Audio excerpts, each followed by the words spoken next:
জয়রাম বন্ধুরা, আমি মনোরঞ্জন মুখোপাধ্যায় রচিত কৃপাসিন্ধু রাম ঠাকুরের বই থেকে একটা গল্প আপনাদের শোনাচ্ছি।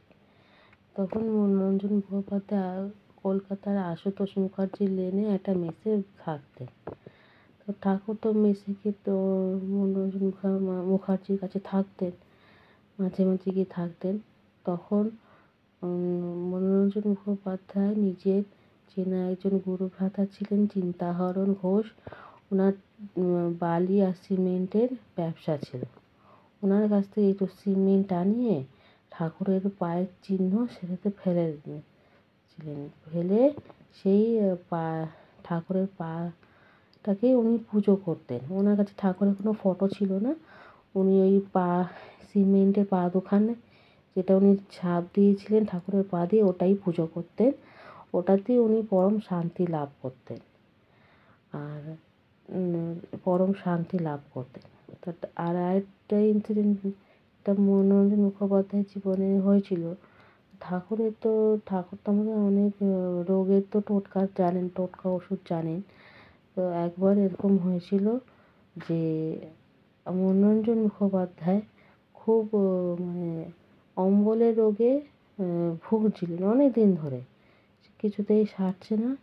তো ঠাকুরকে এসব ব্যাপারে কোনো কথা বলেন উনি।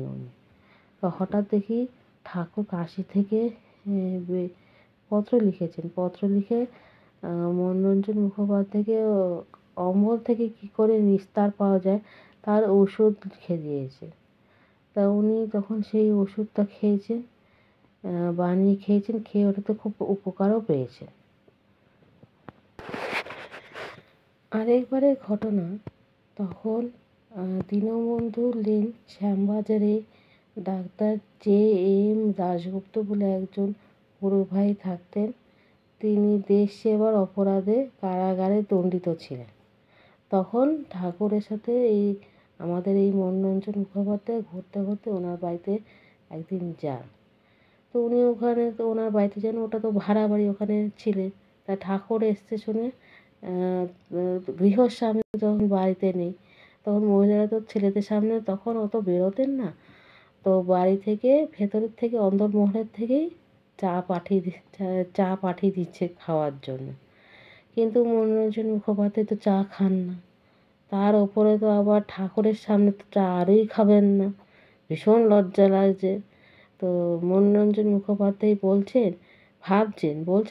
ভাবছেন যে চাটাকে ফিরিয়ে দেবেন কিনা। তো তখন আমাদের ঠাকুর মনোরঞ্জন মুখোপাধ্যায়ের মনের এই কথাটা জেনে খুব হাসলেন। হেসে বললেন যে না, চাটা খেয়ে নিন, কারণ চা যখন আপনাকে গৃহস্বামী যখন মানে আপনাকে এটা সার্ভ করেছেন, তখন আপনারও উচিত যে অ্যাজ আ গেস্ট আপনার এটাকে খেয়ে নেওয়া উচিত, নাহলে কিন্তু গৃহস্বামী খুবই অপমান করা হবে, আর এই জিনিসটা ঠিক নয়। এরা বলার পরে তখন মনোরঞ্জন মুখোপাধ্যায় চাটা খেয়ে নেয়।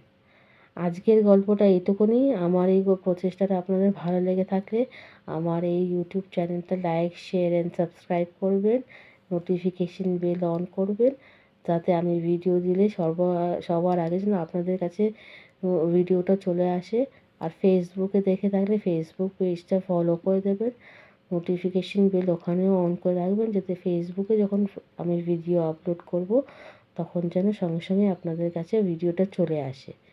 আর আমার কোনো ভুল ত্রুটি হয়ে গেলে নিজ গুণে ক্ষমা করে দেবেন আর কমেন্টসে জানাবেন যে আমি কী করে এটা শুধরাবো। জয় রাম।